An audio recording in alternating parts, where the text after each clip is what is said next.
Hello and welcome to another program in which I'm going to be telling you how Satan attacks your identity. I'm Pastor Frank Lewis, and I have been doing videos here to help parents to learn how to raise emotionally healthy children. One of the things you learned last week is how very important your identity is. In fact, it's not just important, it is the most important part of you. And so it's something that if you're hearing this for the first time, go back and see the last one. What is your identity?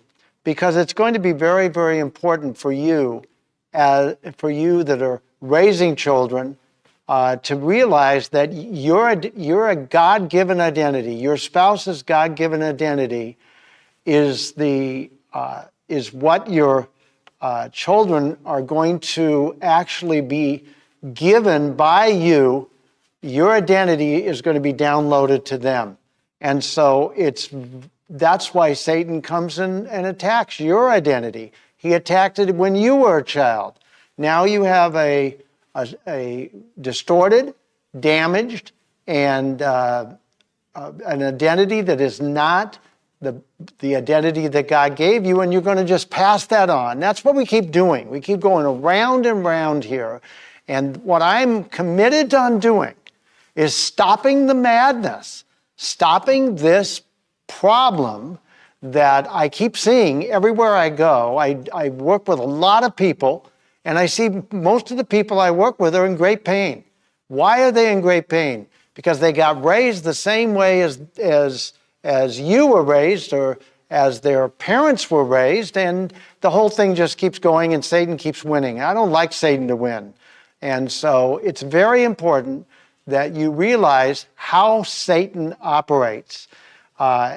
You really need to realize that Satan is an angel. He's a fallen angel. That means he can't create anything.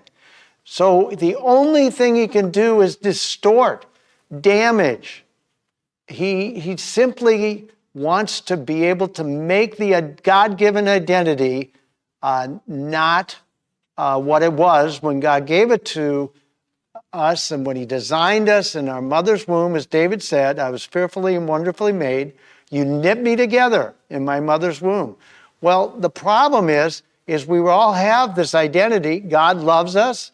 We were formed in love by a loving God, and so Satan wants to make sure that we don't think that God is loving. We are valuable in God's sight. Satan wants to make sure that we're not valuable. And how is he going to do that? He's going to do that by experience. And so it's very, very important that you know that the identity that you have is going to be the identity that you give to your children. And if it's damaged, and I believe in 99% of the cases it is, even if you're a Christian, one of the things I'm going to talk about is becoming a Christian is the starting point. So we're going to get into that. But it's very, very important that you realize that Satan attacks the identity of God's creation. We're all God's creation. You know why he attacks? Because he hates us. We're made in the image of God. But he can't change your identity except through experience, except through causing us to believe things about ourselves that aren't true. And I'm going to explain that fully, or at least as much as I can today, and you're going to have a much better idea about why that happens. This is why I want to delve into this today. This is why I want to go deeper into how Satan does the work that he does. But before I do, I want to show you the book that I wrote, and the book is called The Key. I'm going to explain about this key and the value of it to heal emotionally wounded people. That's why I wrote the book, because I wanted to heal me. I wasn't interested in you at that time, but I really wanted to get me healed because I knew I was a mess. I knew I had problems. I was insecure. I was fearful. I just had all kinds of problems because my dad was a rageaholic, narcissistic doctor. That's not a good combination. He was very angry at God because of what happened to him as a child. And so I ended up angry and insecure and fearful. I was just a mess. And so I wanted to find out what was wrong with me so I could end up getting healed myself. I could help my wife get healed. And then, God drafted us to start a church, and it was in the 12 years of that church that we perfected this whole revelation that God gave us about healing the brokenhearted. Ourselves at the time, and then the people in our church, and now it's become a total, complete destiny for me to help other people get healed. So you can get this book on Amazon, and if you like the book, write a nice review for it. That would be helpful. I also have a YouTube channel called Fortifying Families 4, at Fortifying Families 4. And the reason it's at Fortifying Families 4, which sounds kind of weird, is because somebody already had Fortifying Families, so we had to do it that way. So you look at those. There's lots of videos on there. I think there's 14 on parenting, and there's 22 on how you can have a great marriage. But let's delve deeper into this whole situation of what Satan does to cause you, first of all, and your husband, your spouse, to have a damaged identity, and then that you'll pass on to your children. The scripture's very clear. Satan's primary strategy is deception. We know about that because of what he did to Eve in the garden, and of course Adam went along with Eve. And Jesus said that he was he's the father of lies. He said it in John 8:44. Satan can't tell the truth. All he can do is lie, and all he can do is distort and damage and really try to pervert, because he can't create, as I said before. So it's simple. Satan's goal is simple, but it's devastating, and unfortunately it's very, very effective. And that is to destroy, corrupt, and damage, or completely steal the identity that God gives children when they're born. Satan cannot create, as I said, so he perverts, destroys, because he can't create. Jesus said that he comes to steal, kill, and destroy. Think about killing, stealing, and destroying, not about your finances or anything like that, about your identity. About your identity. That's what he's come. He's come to do that. And so because he's the God of this world, in 2 Corinthians 4:9, I think it says, 9:4. Oh, well, I can't remember it. But anyway, I think it's 4:4. Set up situations and circumstances, because he's the God of this world, he can set up situations and circumstances in a child's early life, as a baby, infant, toddler, and small child, to destroy, to damage, steal, kill, steal, and destroy. God gives that destiny and that identity, but that's what Satan comes after. He wants to stop that from coming to pass. So he attacks it, and he attacks it when the child can't reason. When he actually will attack a child, a baby, in utero, that means in the womb, by causing issues with the mother and father, perhaps, yelling, screaming, all that kind of thing. But for sure, with babies, infants, toddlers, and small children. And why does he do it with them? Because they can't reason. They can't reason, and that puts them in a very vulnerable position. And so he can't destroy the calling and destiny that God has for each child. So he works to see to it that the child never believes in what God has for them to do or who God says they are. He uses the same strategy that he's used the whole time. It's deception. And he uses environment, relationships, and emotions to plant false beliefs. That's his goal and objective, is to get a little child, a baby, infant, toddler, and small child, to believe things about themselves that aren't true, to plant false beliefs. And he does it with children in the early stages of development because they have the way God wired and set it up the brain of all human beings is that what will happen is that whatever experiences that child has, especially if they're painful, will always be explained by the left side of their brain. The right side takes in experiences. That's what brain scientists tell us. And this book has a whole section on it about brain science. I believe that the missing link in the body of Christ is that people don't understand brain science. They don't understand how God designed our brains, that we have a right side and a left side. Most people know that, but they don't know what they do. And what's really interesting is that the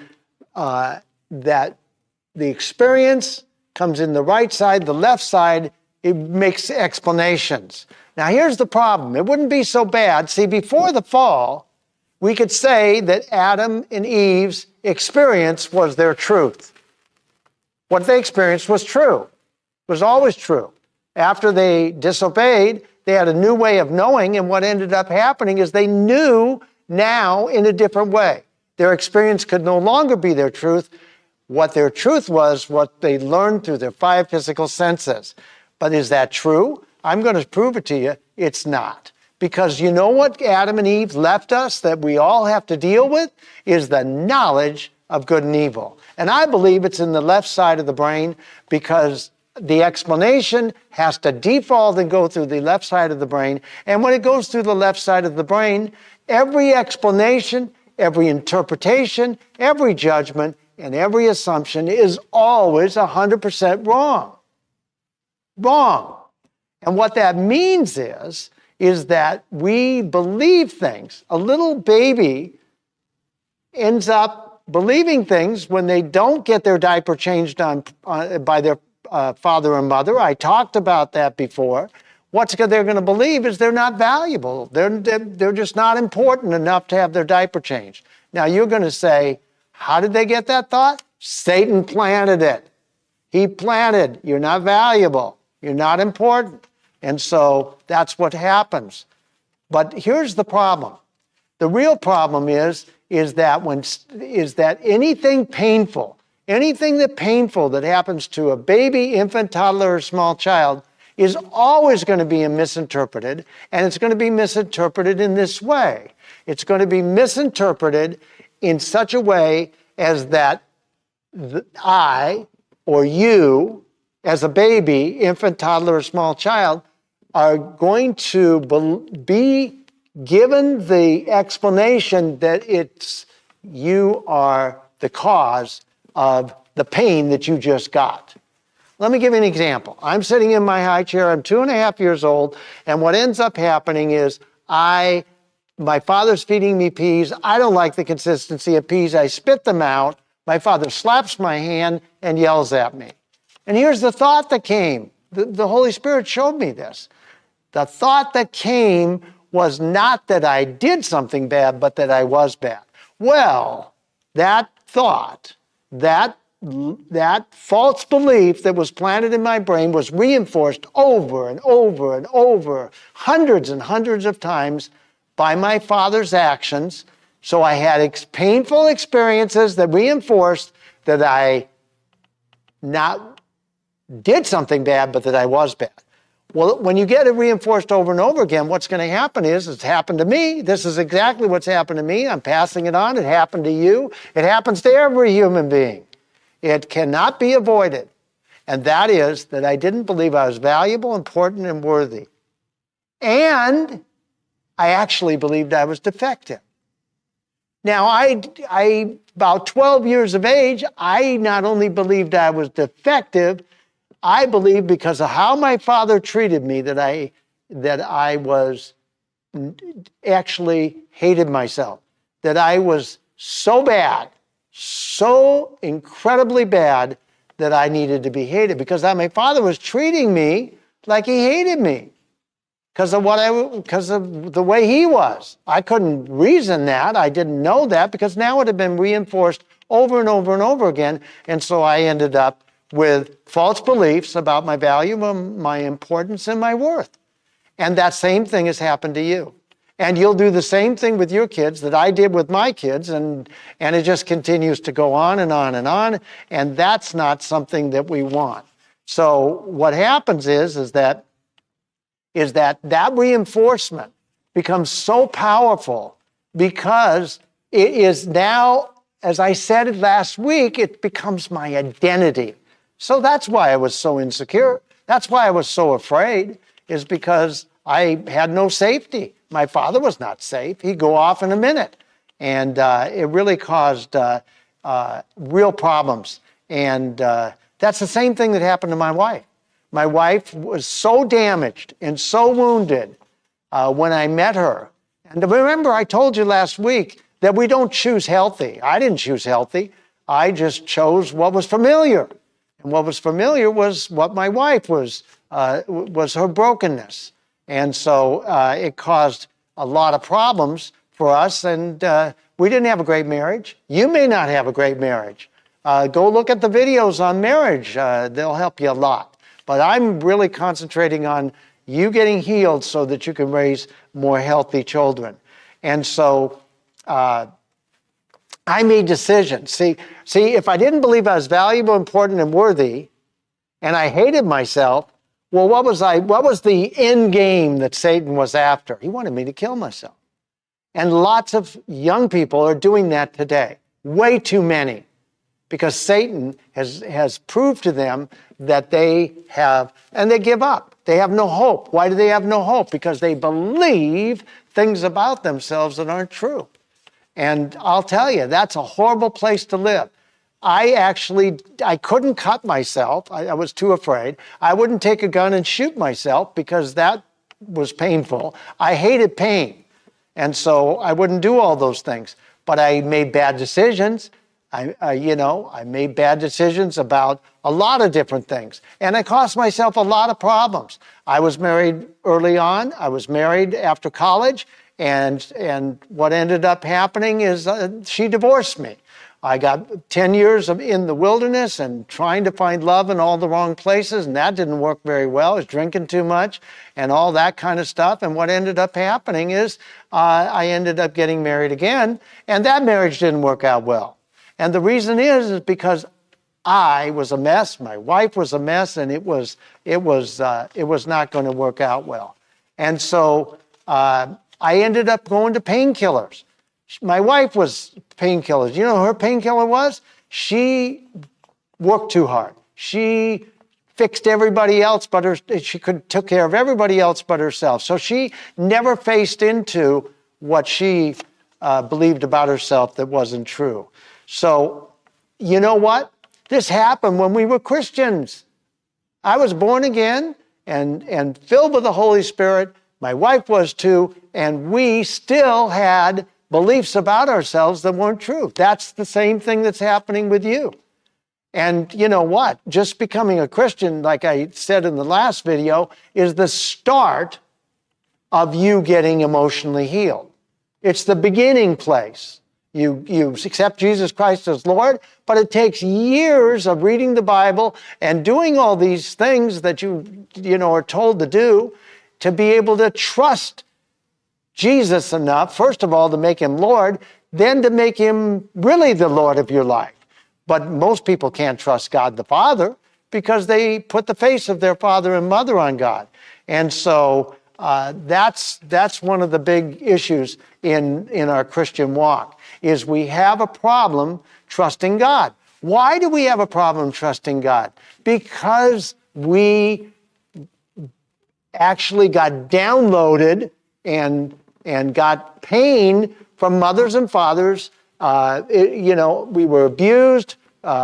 Things happened that shouldn't have happened.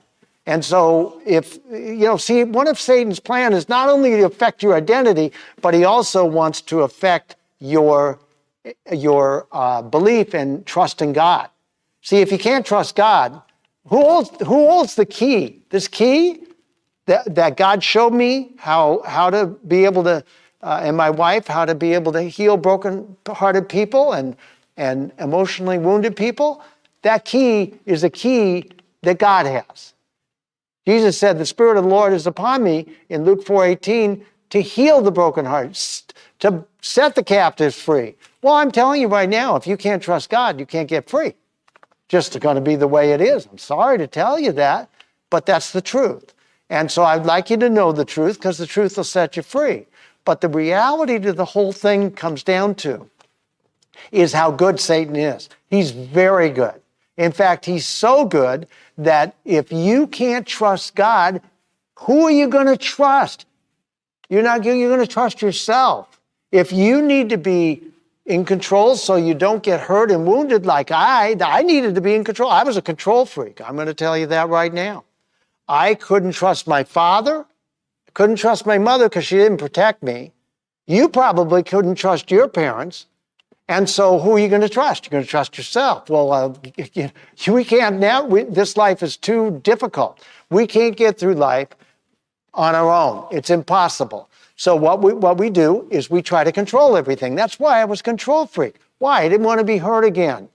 And so I needed predictability and I needed certainty. So if I'm afraid of losing control and you're afraid of losing control, what's going to happen? Satan's going to take advantage of us. Why? And he did with me, and he's doing that with you. Why? Because we're afraid. Fear attracts Satan like faith attracts God. I wrote about that in my book in chapter 3. That's another reason you might want to get the book. But the reality comes down to, and the truth is, I can't control anybody. It's an illusion. I can barely control myself.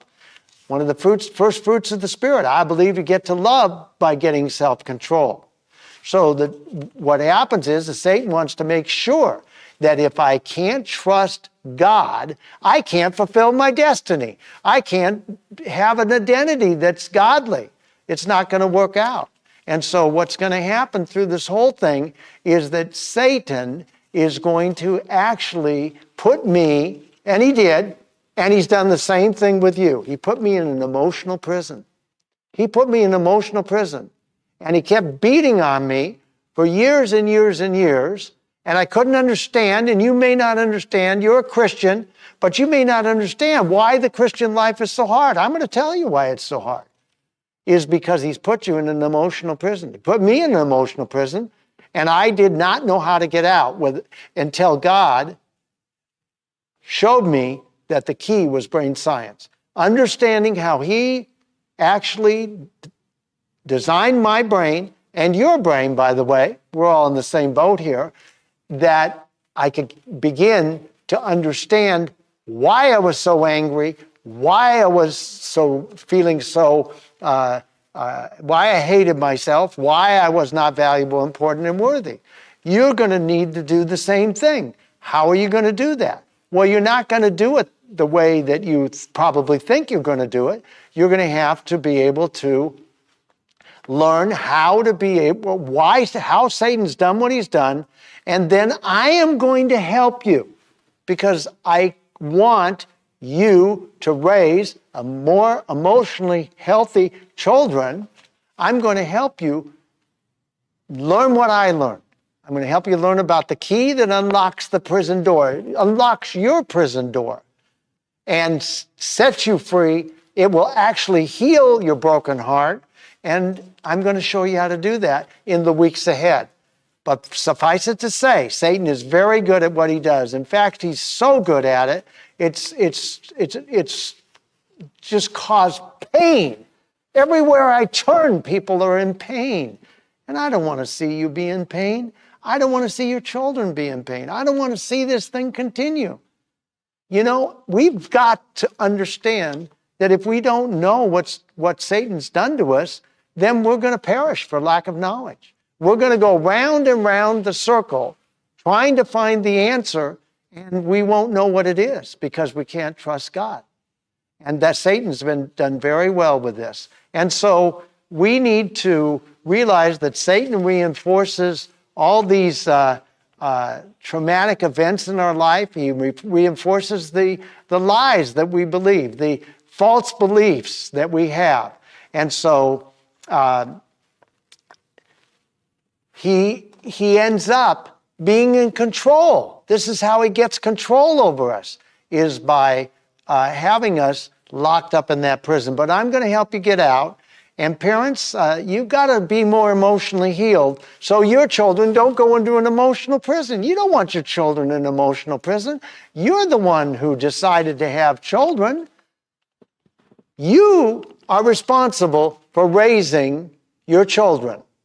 So if you're responsible for raising your children, I'm exhorting you, I'm telling you, this is why I'm doing this work. This is why I'm spending all this time. This is why I'm writing this book called Parents Playbook, so that you will know how to raise more emotionally healthy children. It's vital. We've got to stop, as I said in the last video, the madness. We can't continue to have you and raising children. I raised my children like I was raised. You're going to raise your children like you were raised. And the whole cycle will just continue, and your children will be just as messed up as you are. And I'm sorry to say that. It may sound harsh. I don't mean to be harsh. I just mean to be truthful. But I want to speak that truth in love. And so I hope, and my prayer really comes down to this. I hope and pray that you will take what you've learned about what Satan has done to you and realize it wasn't your father or mother. It wasn't all the pain and suffering that you went through other people. It was the devil.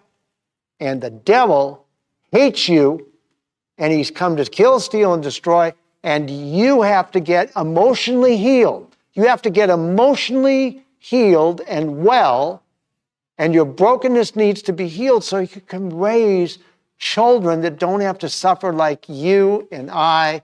My wife is in heaven because she could not trust God. And so I don't want you to not fulfill your call of raising emotionally healthy children because you didn't listen. So please listen and get the job done.